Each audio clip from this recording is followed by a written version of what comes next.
Bon, aujourd'hui, on va parler de caca. Oui, oui, t'as bien entendu. Mais attends, c'est pour la bonne cause. Je t'explique. À Boutengue, dans l'est du Tchad, au cœur d'un camp de réfugiés où vivent près de 46 000 personnes venues du Soudan, une drôle d'usine a vu le jour. Son nom, la Poop Factory. Oui, littéralement, l'usine à caca. Mais derrière ce drôle de nom, il y a un vrai défi. Parce qu'avec près de 1100 latrines installées par nos équipes, faut bien gérer ce qu'il en sort. C'est vraiment un gros tas de merde.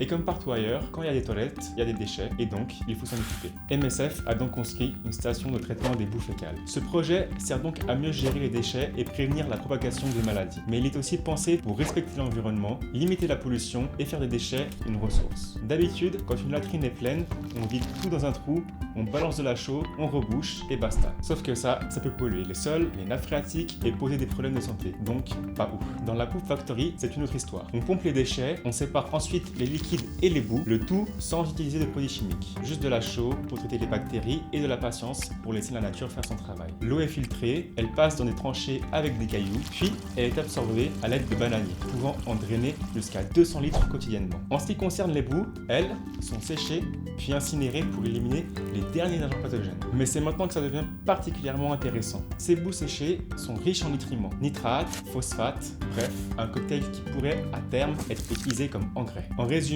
du caca qui servirait d'engrais pour les plantes. Alors oui, la Poop Factory ça fait sourire, mais c'est surtout une solution brillante, sanitaire et écologique adaptée aux crises humanitaires.